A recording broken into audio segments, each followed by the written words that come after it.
मु नरेन पल्लई पूर्वतन विधायक कांग्रेस दलरू गतकाली मु व्यक्तिगत कारण इस्तीफा देइछि। आज जो भारतीय जनता पार्टी रे मु जोग देली तार दुई तीन कारण पाई मु जोग देइछि।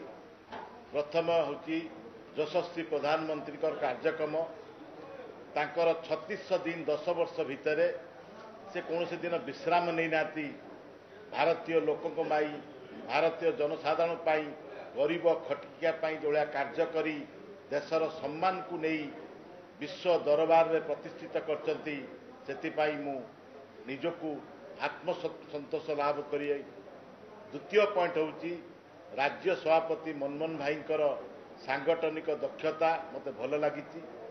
तृतीय होची ये राज्य सरकार पाखरे आमे बहुत दाबी धारावाहिक हिसाब कार्यक्रम करिचु। आम भद्रक जिला को ये अवहेला करचंती सेतिपाई आमे निश्चित हेलु ये सरकार द्वारा से कार्यक्रम हो पारिबो नहीं तथा मेडिकल कॉलेज और विश्वविद्यालय।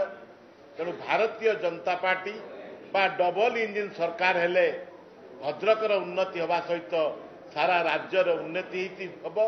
विफलता कहले 24 वर्ष विषय बहुत किसी आज झोला तैयारी तमिलनाडु रे। आज मो लक्ष्मी बस आसुची तमिलनाडु कंट्राक्टर रे।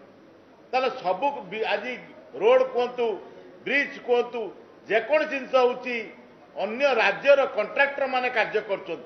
आम ओडिशार कोन नाही किछि आमे जानि साइलेनी जे नवीन पटनायक जीरो किछि करूना ताकर 5T अध्यक्ष जहाँ चाहते से कर। आमे ओडिशावासी एक स्वाभिमानवासी आमे ओडिशावासी मैक्सिमम आमे स्वाभिमान को भल पाऊ। तेणु स्वाभिमान नष्ट होती तार विकल्प गोटे सी हूँ भारतीय जनता पार्टी। तार उदाहरण आमे लगातार देखी देखी चलचु। प्रदीप पाणिग्राही पाखु आरंभ करी जगदेव जी पाखु आरंभ करी आज प्रेमानंद नायक आज राजू दास यही चलती लंबा लाइन तांकरी दलरू थाई भी इस्तीफा देकी आसिकी भारतीय जनता पार्टी दौरान संकेत आसिलानी। आपण निजे सांबादिक बंधु अच्छा कहीं आज बीजेडी जोग दौना। आज बीजेडी शो छुटुला गत 5 वर्ष पूर्व आज विफल है।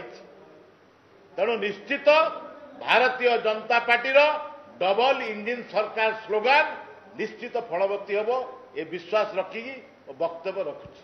धन्यवाद।